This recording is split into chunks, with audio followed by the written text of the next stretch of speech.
Hello everyone, welcome to this channel. तो आज हम लेके आए हैं lecture number 12, magnetic effects of current. और आज के इस लेक्चर में हम इंपॉर्टेंट कॉन्सेप्ट्स यहाँ पे डिस्कस करने वाले हैं।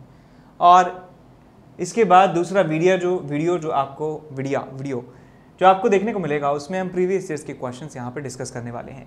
और इस वीडियो में जो हमने प्रीवियस ईयर्स क्वेश्चंस करे हैं, मुझे कैसे पता, क्योंकि मैंने पहले शूट कर ली थी, बाद में ये शूट किया है। तो इसमें काफ़ी अच्छे प्रीवियस ईयर्स के क्वेश्चंस आपको देखने को मिलेंगे।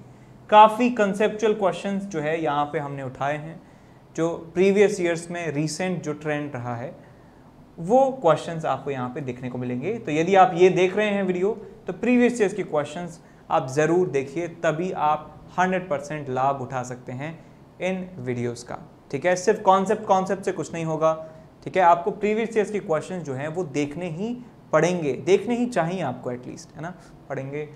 ठीक है, तो चलते हैं आगे। सबसे पहले हम पढ़ते हैं बायोट-सैवर्ट्स लॉ के बारे में। तो बायोट-सैवर्ट्स लॉ एक ऐसा लॉ है जो किसी करंट एलिमेंट की वजह से, मान लीजिए आपके पास एक वायर है और वायर का शेप है इरेगुलर, और इसमें करंट जो है वो I के बराबर फ्लो होता है। तो करंट की डायरेक्शन में मैं एक छोटे से कंडक्टर का पार्ट ले सकता हूँ। उस कंडक्टर का छोटा सा जो लेंथ है मैंने मान लिया DL, और DL को यहाँ पे वेक्टर की तरह ट्रीट करते हैं। DL की डायरेक्शन जो है वो करंट की डायरेक्शन के जैसी होती है। तो ये DL वेक्टर है। इस तरीके से मैं इस पॉइंट पे मैग्नेटिक फील्ड निकालना चाहता हूँ, वो ये पॉइंट है P। तो DL यहाँ से यहाँ तक का आप एक वेक्टर ड्रॉ कीजिए और इस वेक्टर को नाम दीजिए R वेक्टर। तो इस छोटे से एलिमेंट की वजह से इस पॉइंट पर मैग्नेटिक फील्ड का जो वैल्यू होता है वो होता है dV vector is equal to μ0/4π I dl cross R by RQ। ये मैग्नेटिक फील्ड वेक्टर होता है इस छोटे से एलिमेंट की वजह से इस पॉइंट पर।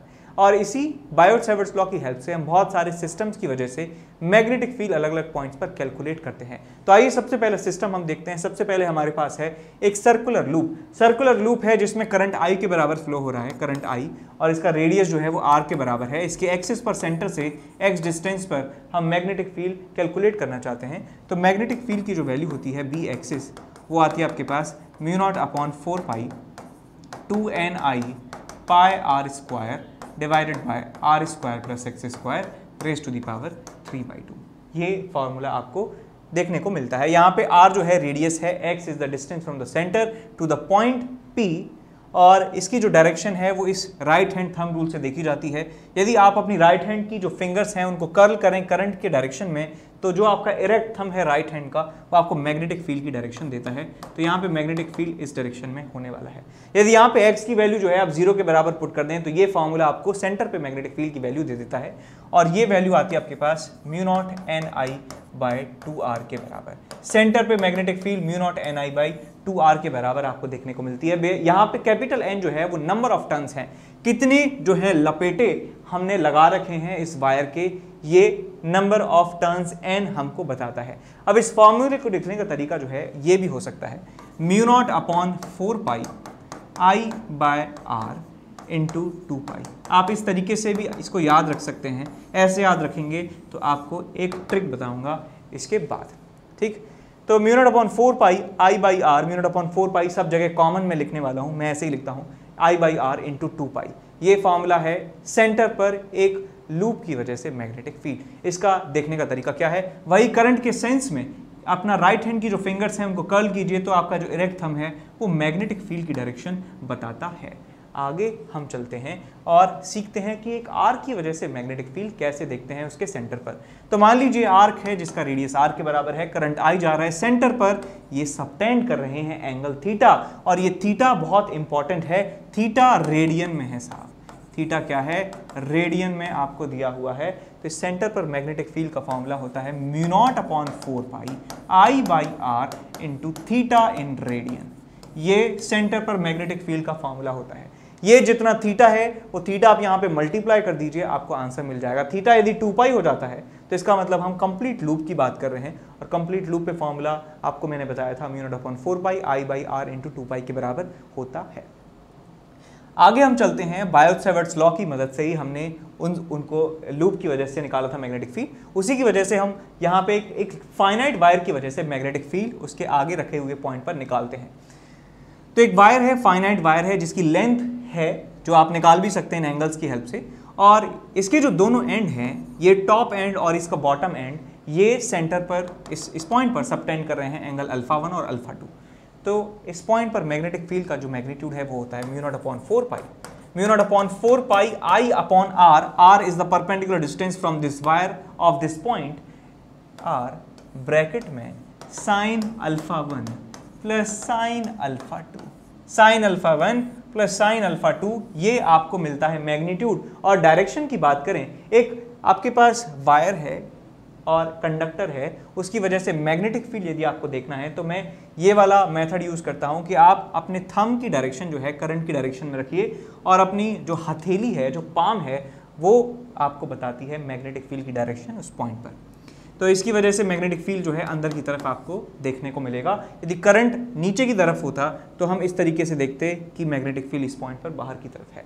ठीक, आगे चलते हैं magnetic field due to infinite wire. Infinite wire की वजह से यहाँ पर मैग्नेटिक फील्ड आपको निकालना है, तो इसका फॉर्मूला होता है mu naught upon 4 pi 2i by are.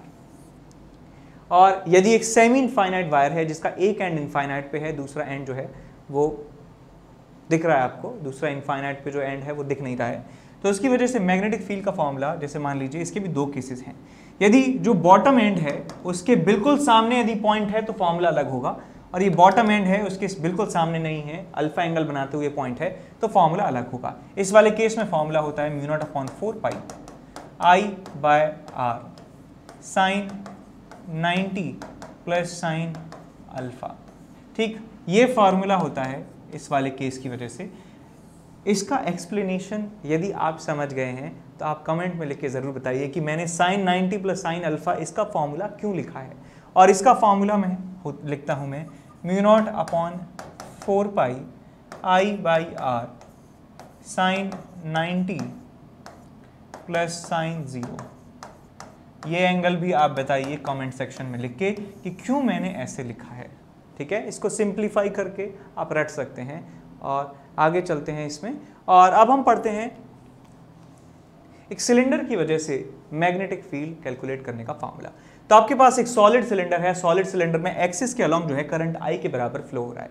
तो हम बाहर किसी पॉइंट पर मैग्नेटिक फील्ड निकालेंगे और अंदर किसी पॉइंट पर मैग्नेटिक फील्ड निकालने वाले हैं। तो आउटसाइड एक पॉइंट है जिसका एक्सिस से डिस्टेंस जो है स्मॉल r के बराबर है, स्मॉल r के बराबर एक्सिस पर डिस्टेंस है, तो उसकी वजह से फॉर्मूला होता है mu naught upon 4 pi 2i by R. ये फार्मूला होता है। ये एक इनफाइनाइट सॉलिड सिलेंडर है जिसकी लेंथ इनफाइनाइट है। अब ये आप थोड़ा सा ध्यान से देखिए, तो ये बाहर किसी पॉइंट पर ये जो सिलेंडर है ये एक इनफाइनाइट वायर की तरह बिहेव करता है, चाहे वो हॉलो सिलेंडर हो चाहे सॉलिड सिलेंडर हो। बाहर के किसी पॉइंट के लिए ये एक इनफाइनाइट वायर की तरह बिहेव कर रहे हैं। हॉलो सिलेंडर की वजह से भी बाहर किसी पॉइंट पर मैग्नेटिक फील्ड जो है वो mu naught upon 4 pi 2i by R के बराबर ही होता है। दोनों में आउटसाइड पॉइंट पर मैग्नेटिक फील्ड बराबर होता है। ये बिल्कुल वैसी ही बात है जैसे सॉलिड स्फीयर और हॉलो स्फीयर के बाहर किसी पॉइंट पर जो इलेक्ट्रिक फील्ड हम निकालते थे या ग्रेविटेशनल फील्ड निकालते थे, तो एक पॉइंट चार्ज के जैसा ही मैग्नेटिक फील्ड इलेक्ट्रिक फील्ड आपको देखने को मिल रहा था। यदि इसके अंदर किसी पॉइंट की बात करें तो अंदर किसी पॉइंट पर मैग्नेटिक फील्ड होता है mu naught upon 4 pi 2i small r upon capital R का स्क्वायर। या इनसाइड किसी पॉइंट पर मैग्नेटिक फील्ड का formula due to infinite solid cylinder, और एक इनफाइनाइट हॉलो सिलेंडर की वजह से अंदर किसी पॉइंट पर मैग्नेटिक फील्ड 0 के बराबर मिलता है। आगे हम चलते हैं इसके बाद और हम देखते हैं कि एक लॉन्ग सोलेनॉइड है और लॉन्ग सोलेनॉइड में number of turns per unit length जो है वो स्मॉल n के बराबर है। ये क्या है? Number of turns per unit length, per unit length है। इसका मतलब है कि total turns divided by total length जो है ये रेशियो बताता है आपको number of turns per unit length. और इसमें करंट जो है I के बराबर फ्लो हो रहा है। तो इसके अंदर हर एक पॉइंट पर जो मैग्नेटिक फील्ड है वो ऑलमोस्ट कांस्टेंट होता है और उसकी वैल्यू होती है म्यू नॉट एन आई के बराबर। म्यू नॉट एन आई के बराबर इसकी वैल्यू होती है। अब आप एक चीज़ ज़रूर याद रखें कि कभी कभी क्या होता है कि मीडियम बदल दिया जाता है। मान लीजिए यहाँ पे सोलेनॉइड के अंदर एक दूसरा मीडियम रख दिया जाता है, तो वहाँ पे ये जो म्यू नॉट है, म्यू नॉट की जगह म्यू जो है वो आ जाता है। तो यहाँ पे हम बात करें कि if a medium is present ये सिर्फ इसी के साथ नहीं है, ये पूरे चैप्टर के साथ है। यदि किसी मीडियम में हम मैग्नेटिक फोर्स या मैग्नेटिक फील्ड निकालने की बात कर रहे हैं तो वहाँ पे म्यू नॉट को रिप्लेस कर दिया जाता है म्यू से, और म्यू की जो वैल्यू होती है वो mu R into mu naught के बराबर होती है। रिलेटिव परमेबिलिटी और म्यू नॉट जो है ये आपके पास परमेबिलिटी इन वैक्यूम है, इन दोनों का जो मल्टीप्लिकेशन है वो म्यू के बराबर होता है परमेबिलिटी, और किसी मीडियम की permeability mu R into mu naught आप लिख सकते हैं। सारे फॉर्मूले में जहां म्यू नॉट लिखा है वह mu R into mu naught लिखा जा सकता है यदि किसी मीडियम को इंट्रोड्यूस करा रहे हैं क्वेश्चन में। ठीक, तो समझ गए फॉर्मूला जो है magnetic field inside long solenoid is mu naught N I, और ये यदि इस तरीके से करंट है तो मैग्नेटिक फील्ड इस तरीके से फ्लो होता है, ऐसे मैग्नेटिक फील्ड ऐसे वहाँ पे एग्जिस्ट करता है। ठीक, समझ गए, याद रखेंगे। आगे इसके बाद आती है आपके पास टॉरॉइड, और टॉरॉइड के अंदर ये आपका एक्सिस है टॉरॉइड का, ये टॉरॉइड का एक्सिस है, और टॉरॉइड के ऊपर जो नंबर ऑफ टर्न्स हैं वो कैपिटल एन के बराबर हैं। तो यहाँ पे मैग्नेटिक फील्ड का फॉर्मूला होता है mu naught N I upon 2 pi R के बराबर है। ठीक है, आगे हम चलते हैं। इसके बाद आता है आपके पास लॉरेंस फोर्स। लॉरेंस फोर्स, अब यदि मान लीजिए आपके पास कोई चार्ज पार्टिकल है और वहाँ जिस रीजन में चार्ज पार्टिकल रखा है वहाँ पे इलेक्ट्रिक फील्ड मैग्नेटिक फील्ड दोनों प्रेजेंट हैं, तो उस चार्ज पार्टिकल के ऊपर लगने वाला जो टोटल फोर्स होता है बेटा वो सम होता है Lawrence magnetic force plus Lawrence का जो इलेक्ट्रिक फोर्स है, और ये फॉर्मूला होता है आपके पास Q V cross B plus Q E. तो लॉरेंस फोर्स जो होता है वो होता है आपके पास V cross B plus E vector. ठीक, ये होता है आपके पास लॉरेंस फोर्स, और ये दो चीज़ों से मिलके बना होता है। ये लॉरेंस मैग्नेटिक फोर्स से मिलके बना है और ये लॉरेंस इलेक्ट्रिकल फोर्स से मिलकर बना होता है। ठीक, तो इसका मतलब क्या है, यहाँ पे वेलोसिटी है, ये मैग्नेटिक फील्ड है। यदि कोई charge particle velocity V vector से मैग्नेटिक फील्ड बी वेक्टर में मूव कर रहा है तो इसके ऊपर लगने वाला जो लॉरेंस मैग्नेटिक फोर्स है वो होता है क्यू वी क्रॉस बी के बराबर। यहाँ पे क्रॉस प्रोडक्ट की डायरेक्शन यदि आपको देखना आती है तो आप सारे फोर्सेस की डायरेक्शन निकालना सीख गए अपने आप। तो अगली हम बात करते हैं लॉरेंस मैग्नेटिक फोर्स की, और लॉरेंस मैग्नेटिक फोर्स क्या होता है, F M vector is equal to Q V cross B. Q V cross B ये फॉर्मूला होता है। यदि इसके मैग्नीट्यूड की बात करें तो ये हो जाएगा आपके पास Q V B sine theta, Q V B sine theta, where theta is the angle between velocity and magnetic field. Velocity और मैग्नेटिक फील्ड के बीच का ये एंगल है। और आपको ये बात याद रखनी है कि जो फोर्स होता है बेटा, force is always perpendicular to velocity vector and magnetic field vector. ये हमेशा वेलोसिटी और मैग्नेटिक फील्ड के म्यूचुअली परपेंडिकुलर डायरेक्शन में एग्जिस्ट करता है फोर्स, इसलिए इसका जो वर्क डन होता है वो जीरो के बराबर होता है। Work done by magnetic Lorentz force is equal to zero, ये भी आप याद रखें। और इसके द्वारा जो पावर डिलीवर की जाती है that is also equal to zero. Power delivered by magnetic force is also is equal to zero, because force और परपेंडिकुलर है वेलोसिटी के, तो एफ डॉट वी होता है इंस्टेंटेनियस पावर, तो पावर हो जाएगी जीरो। समझ गए ना? ठीक, ये हुआ साहब आपका लॉरेंस फोर्स, निकालना आपको आ ही गया क्यू वी क्रॉस बी। तो आगे हम चलते हैं, पढ़ते हैं force on current carrying conductor. तो मान लीजिए आपके पास एक यूनिफॉर्म मैग्नेटिक फील्ड है और जिसका मैग्नीट्यूड जो है बी है, डायरेक्शन जो है वो इस पेपर प्लेन के अंदर की तरफ है, और इस फील्ड में एक कंडक्टर है। मान लीजिए इस तरीके से कंडक्टर है, इस तरीके से कंडक्टर रखा है। तो यहाँ पे मैं एक स्ट्रेट कंडक्टर ले रहा हूँ जिसमें करंट जो है इस डायरेक्शन में फ्लो हो रहा है। तो कहेंगे लोग कि सर ये तो कंडक्टर कहीं भी पूरा नहीं है, ये कोई भी सर्किट जो है बन नहीं रहा है, तो इसमें करंट कैसे फ्लो हो रहा है? तो मान लीजिए एक सर्किट का पार्ट है ना, हो सकता है कि कोई सर्किट का पार्ट हो और वो सर्किट का पार्ट में करंट जो है इसमें आई के बराबर फ्लो हो रहा है। तो इस कंडक्टर के ऊपर लगने वाला जो मैग्नेटिक लॉरेंस फोर्स है, उस फोर्स की वैल्यू होती है F vector is equal to I L cross B. I L cross B के बराबर जो है इसके ऊपर फोर्स लगता है। अब यहाँ पे आप सोच रहे होंगे कि एल वेक्टर क्या है, आप सोच रहे हैं तो ये बहुत ही गलत बात है, बिकॉज आप पूरा सिलेबस ऑलरेडी पढ़ चुके हैं। तो यहाँ पे एल वेक्टर जो है ये एक ऐसा वेक्टर है जिसकी लेंथ तो इस कंडक्टर की लेंथ के बराबर है, लेकिन इसकी डायरेक्शन करंट की डायरेक्शन जैसी है। तो मैं कह सकता हूं कि इस लेंथ के बराबर मैग्नीट्यूड और डायरेक्शन करंट के जैसी, तो ये एक आपके पास बन चुका है एल वेक्टर। अब एल वेक्टर ऐसे है, बी वेक्टर अंदर की तरफ है, एल वेक्टर ऐसे, बी वेक्टर अंदर की तरफ, सो एल क्रॉस बी जो है वो इस डायरेक्शन में इसके ऊपर लगता है मैग्नेटिक लॉरेंस फोर्स। एफ के बराबर, एफ की वैल्यू कितनी है, आई एल बी साइन 90 के बराबर। इस वाले केस में फोर्स कितना हो जाएगा, I L B sine 90। Sine 90 क्यों हो जाएगा, बिकॉज एल वेक्टर और बी वेक्टर के बीच में एंगल 90 डिग्री है। एल वेक्टर है ऐसे, बी वेक्टर है ऐसे, दोनों के बीच में एंगल 90 डिग्री के बराबर है, इसलिए आई एल बी साइन 90 हमने लिखा है। अब मान लीजिए कि स्ट्रेट कंडक्टर ना हो कि एक रैंडम शेप का कंडक्टर आपको दिया जाता है। मान लीजिए आपके पास एक रैंडम शेप का कंडक्टर है, लाइक दिस, इस तरह का कंडक्टर है, तो क्या करेंगे, तो आपको याद रखना यह है कि यदि शेप इरेगुलर है तो हम फॉर्मूला लिखते हैं F vector is equal to I L effective cross B vector. अब एल इफेक्टिव क्या है ये सुनिए। तो इसमें करंट मैं मान लेता हूं यदि इस तरीके से फ्लो हो रहा है। करंट दो तरीके से फ्लो हो सकता है, या तो इस वायर में करंट ऐसे जा रहा हो नीचे से ऊपर, या इस वायर में करंट ऊपर से नीचे जा रहा हो। तो इस वायर के जो दो कोने हैं, इस वायर के जो दो किनारे हैं, उन किनारों को आप देख लो, पहले उनको पहचान लो कि किनारे कौन कौन से हैं। इन किनारों को जोड़ दीजिए, इन किनारों को क्या कीजिए, जोड़ दीजिए, किनारों को जोड़ दीजिए। ये आपका एल वेक्टर है, ये आपका L vector, L effective vector है, और इसकी जो लेंथ है वो एल इफेक्टिव का मैग्नीट्यूड है, और करंट की डायरेक्शन नीचे से ऊपर है, तो आप ऐसे बना लीजिए इसकी डायरेक्शन। सो दिस वेक्टर यहां से लेके यहां तक जो वेक्टर जा रहा है, यहां से लेके यहां तक जो वेक्टर जा रहा है इस डायरेक्शन में, that is your L effective vector.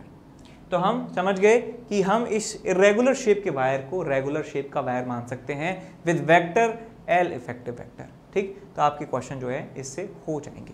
आगे चलते हैं इसके बाद, और हम पढ़ते हैं फोर्स बिटवीन टू कंडक्टर्स। आपके पास दो इनफाइनाइट वायर हैं और उनके ऊपर, उनके बीच में जो लगने वाला जो फोर्स ऑफ इंटरेक्शन है वो आपको कैलकुलेट करना है। तो देखिए कैसे निकालेंगे। तो फोर्स लग क्यों रहा है, पहले आप ये सोचिए कि एक इनफाइनाइट वायर की वजह से हर जगह इसके राइट में और लेफ्ट में मैग्नेटिक फील्ड प्रोड्यूस हो रहा है, और मैग्नेटिक फील्ड की डायरेक्शन आप इस तरीके से बता सकते हैं कि इस वायर की वजह से इस जगह पर इस डायरेक्शन में मैग्नेटिक फील्ड प्रेजेंट है। सबने कहा हाँ बात तो सही है सर एकदम, कि मैग्नेटिक फील्ड तो प्रेजेंट है, और हमने ये भी पढ़ा है कि यदि मैग्नेटिक फील्ड में कोई करंट कैरिंग कंडक्टर रहता है तो उसके ऊपर लगता है force I L cross B.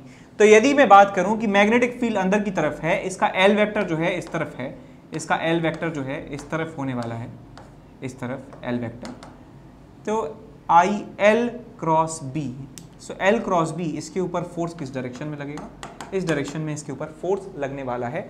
और ये जो फोर्स है यदि मैं इसके यूनिट लेंथ वाले पार्ट पर निकालना चाहूं, सो एफ अपॉन एल, इस फॉर्म में हम फोर्स को कैलकुलेट करते हैं कि इस वायर की वजह से इसके यूनिट लेंथ पर कितना फोर्स है, बिकॉज इसकी लेंथ जो है वो इनफाइनाइट है, तो टोटल फोर्स तो कैसे ही निकालेंगे।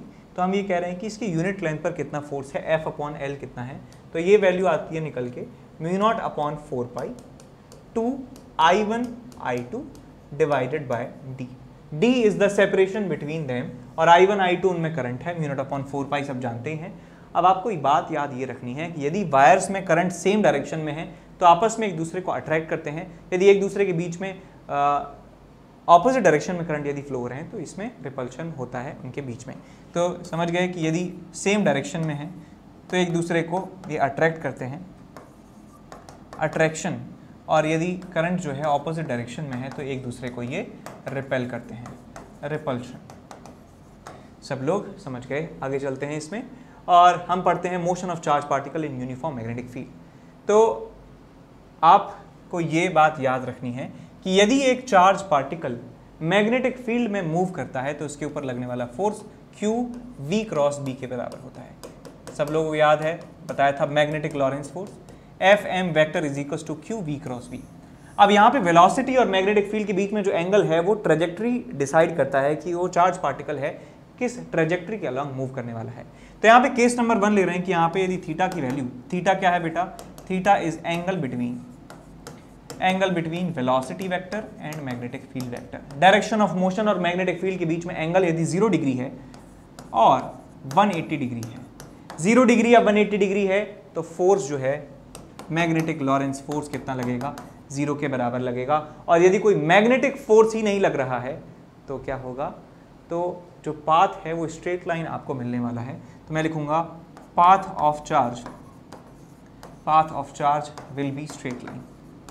Will be straight line.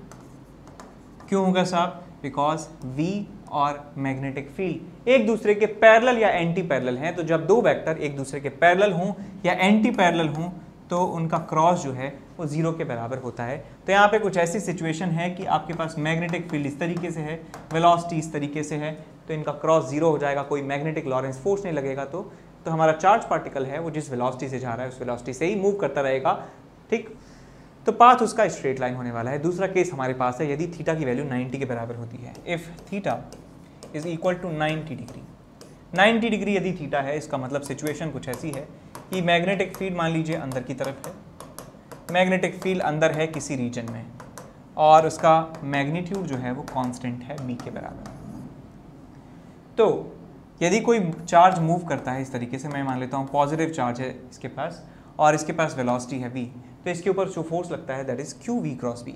तो ये उस फोर्स की वजह से, फोर्स हमेशा इसके परपेंडिकुलर है, एक सर्कुलर पाथ जो है ये ट्रेवल करता है, और सर्कुलर पाथ की जो रेडियस होती है, सर्कुलर पाथ की रेडियस होती है mv/qb। mv/qb is the radius of circular path यदि वो 90 डिग्री एंगल बनाता है वेलोसिटी और मैग्नेटिक फील्ड के बीच में। और इसका जो टाइम ऑफ रिवॉल्यूशन होता है, कितने समय में एक चक्कर पूरा करता है, वो टाइम ऑफ रिवॉल्यूशन होता है 2πm/qb, 2πm/qb। क्यों, कैसे पता चलाया मैंने, कैसे पता लगाया कि आप ये टाइम निकाल सकते हैं कि 2πr ये सरकमफेरेंस के बराबर डिस्टेंस ट्रैवल करता है, और कितनी कांस्टेंट स्पीड से, v कांस्टेंट स्पीड से। तो 2πm/qb आपको रिजल्ट मिलता है। ये रिजल्ट जो है, टाइम जो है एक चक्कर को कंप्लीट करने में, ये स्पीड से इंडिपेंडेंट रहता है। स्पीड से कोई फर्क नहीं पड़ेगा, आप ज़्यादा स्पीड से पार्टिकल को फेंकिए, कम स्पीड से पार्टिकल को फेंकिए, जो टाइम इसको लगने वाला है एक चक्कर कंप्लीट करने में, that will be equal to same time लगेगा मतलब, ठीक है। इसके बाद हम आगे चलते हैं और यदि केस नंबर 3 पढ़ते हैं, केस नंबर 3, यदि थीटा की जो वैल्यू है, theta is anything but 0 degree, 180 degree and 90 degree, इन तीनों एंगल्स के बराबर यदि थीटा कुछ और है तो पाथ जो है वो हेलिकल होता है। हेलिकल पाथ आपको देखने को मिलता है पार्टिकल का। यहाँ पे कौन सा पाथ मिल रहा था आपको, यहाँ पे आपको सर्कुलर पाथ मिल रहा था, सर्कुलर पाथ, ठीक। अच्छा, मैंने यहाँ पे सारे फॉर्मूले नहीं लिखे हैं, फ्रीक्वेंसी के, काइनेटिक एनर्जी के, वो सब बातें आप जानते हैं ना। फ्रीक्वेंसी होता है T = 1/f, kinetic energy 12mv², velocity को रेडियस की टर्म्स में लिख देंगे और वहाँ पे फॉर्मूला निकाल देंगे, है ना, कर लोगे ना। अब ये आपके पास हेलिक्स वाला पार्ट है। तो मान लीजिए आपके पास मैग्नेटिक फील्ड जो है वो कुछ इस तरीके से है, मैग्नेटिक फील्ड B, और वेलोसिटी जो है मैग्नेटिक फील्ड के साथ एंगल बना रही है थीटा, मैग्नेटिक फील्ड के साथ एंगल बना रही है थीटा। तो इस वेलोसिटी के दो कंपोनेंट्स कर लीजिए, एक वेलोसिटी का कंपोनेंट होगा v cos थीटा, एक वेलोसिटी का कंपोनेंट मैग्नेटिक फील्ड के परपेंडिकुलर होगा v sin थीटा। सो इस v sin थीटा की वजह से जो पाथ होता है वो हेलिक्स होता है, एक सर्कुलर पाथ होता है बेसिकली, कि मैग्नेटिक फील्ड के परपेंडिकुलर कंपोनेंट है, तो ये इस पार्टिकल को सर्कल में घुमाएगा, ये इस चार्ज पार्टिकल को सर्कल में घुमाएगा, और v cos थीटा वाले कंपोनेंट की वजह से ये सर्कल में घूमने के साथ साथ आगे बढ़ता जाता है। तो इसका जो पाथ है कुछ इस तरीके से आपको देखने को मिलता है, ये पाथ आपको देखने को मिलता है, और इस पाथ को हेलिक्स कहा जाता है। और इन दोनों सर्कुलर लूप्स के बीच का जो डिस्टेंस होता है इसे कहा जाता है पिच, इसे कहा जाता है PITCH, पिच। तो इस पिच को कैलकुलेट करते हैं और इस एक चक्कर को कंप्लीट करने में जो टाइम लगता है वो भी कैलकुलेट कर लेते हैं। तो और इसका जो रेडियस है वो भी कैलकुलेट कर लेते हैं कितना होगा। तो हम रेडियस देखते हैं हेलिक्स का कितना है। रेडियस का फॉर्मूला होता है mv, किस स्पीड की वजह से सर्कल में घूम रहा है, साइन थीटा की वजह से, सो v sin theta into mv/qb, ये आपको रेडियस मिलेगा। टाइम की बात करें, एक चक्कर कंप्लीट करने में कितना टाइम लगेगा, 2πm/qb, ये स्पीड से इंडिपेंडेंट रहता ही है टाइम पीरियड। और यदि हम पिच की बात करें तो पिच की वैल्यू होती है v cos theta into T, v cos theta into T, और t की वैल्यू है 2π/qb, ये आप वैल्यू पिच में रख देंगे, t की वैल्यू, आपको रिजल्ट मिल जाएगा पिच का। फॉर्मूला याद रखें, इंपॉर्टेंट है पिच का, क्वेश्चंस आए हुए हैं। आगे चलते हैं हम, इसके बाद मैग्नेटिक मूवमेंट की बात करते हैं। तो मान लीजिए आपके पास एक सर्कल है, एक लूप है, और लूप में करंट जो है I के बराबर फ्लो हो रहा है। लूप का शेप कुछ भी हो सकता है, यहाँ पे मैंने सर्कल बना दिया है और इसमें करंट जो है I के बराबर है, और यहाँ पे मैं इसके लूप की एरिया की बात करूँ, लूप का एरिया A के बराबर है, तो इसका मैग्नेटिक मोमेंट होता है m is equal to n number of turns current I into area A। ये मैग्नेटिक मोमेंट होता है एक करंट कैरिंग लूप का। एक करंट कैरिंग लूप है जिसमें करंट फ्लो हो रहा है I के बराबर, इसका एरिया A के बराबर है, तो इसका मैग्नेटिक मोमेंट NI A के बराबर होता है। और यदि मैं बात करूं इसके मैग्नेटिक मोमेंट वेक्टर की कि इसकी डायरेक्शन क्या होगी, तो डायरेक्शन निकालने के लिए हम राइट हैंड थंब इस्तेमाल करते हैं, राइट हैंड थंब रूल इस्तेमाल करते हैं कि इस करंट के सेंस में आप अपनी राइट हैंड की फिंगर्स को घुमाइए, कर्ल कीजिए इसको, और जो आपके थंब की जो डायरेक्शन है वो आपको मैग्नेटिक मोमेंट की डायरेक्शन देता है। समझ गए कि आपको मैग्नेटिक मोमेंट की डायरेक्शन मिल जाएगी। आगे इसके बाद हम चलते हैं और पढ़ते हैं current carrying loop in uniform magnetic field. Magnetic loop क्या लिख दिया, current carrying loop in uniform magnetic field. तो जैसे हमने एक डायपोल को इलेक्ट्रिक फील्ड में रखा था, उसी तरीके से हम यहाँ पे एक मैग्नेटिक मोमेंट कैरी करने वाले एक करंट कैरिंग लूप को हम मैग्नेटिक फील्ड में रख रहे हैं। तो देखते हैं क्या होता है। तो इसके ऊपर जो लगने वाला जो टॉर्क होता है बेटा, वो टॉर्क होता है m क्रॉस b। आप फॉर्मूला इसको याद रखें, ये टॉर्क उसके ऊपर लगने लगता है, ठीक। और यदि यूनिफॉर्म मैग्नेटिक फील्ड है तो लूप के ऊपर जो फोर्स होता है वो 0 के बराबर लगता है। कोई फोर्स नहीं लगेगा यदि यूनिफॉर्म मैग्नेटिक फील्ड में हमने करंट कैरिंग लूप को रख दिया है तो, ठीक है। यूनिफॉर्म मैग्नेटिक फील्ड में रखेंगे तो कोई भी नेट फोर्स नहीं लगने वाला है, लेकिन टॉर्क आपको लगेगा m क्रॉस b। और उसकी पोटेंशियल एनर्जी दिखा सकते हैं कि minus of m dot b जो है उसकी पोटेंशियल एनर्जी होगी, और इस पोटेंशियल एनर्जी की हेल्प से हम वर्क डन निकाल सकते हैं। यदि इसको हम टर्न करना पड़े, इसको रोटेट करना पड़े लूप को, तो कितना वर्क डन करना पड़ेगा। तो यहाँ पे हम वर्क डन लिखते हैं, work done by external agent in rotating θ1 to θ2। θ1 से θ2 घुमाना है और एक्सटर्नल एजेंट का वर्क डन कैलकुलेट करना है, तो आप यहाँ से लिखेंगे u final minus u initial. तो यहाँ लिखेंगे minus of m1 dot m2 dot b2, ये फाइनल आपकी पोटेंशियल एनर्जी है, minus of m1 dot b1, ये इनिशियल है। तो इस तरीके से आप एक्सटर्नल एजेंट का वर्क निकाल सकते हैं θ1 से θ2 घुमाने में, ठीक। अब हम आगे चलते हैं कि यदि इस लूप को रोटेट कर दिया जाता है, छोड़ दिया जाता है, तो ये सिंपल हार्मोनिक मोशन भी करता है, just like an electric dipole. तो इस सिंपल हार्मोनिक मोशन का टाइम पीरियड होता है 2 pi under root I moment of inertia divided by mv। ये उसका टाइम पीरियड होता है यदि एक एक करंट कैरिंग लूप को जो है ऑसिलेट कराया जाता है एक यूनिफॉर्म मैग्नेटिक फील्ड में, तो ये उसका टाइम पीरियड होता है।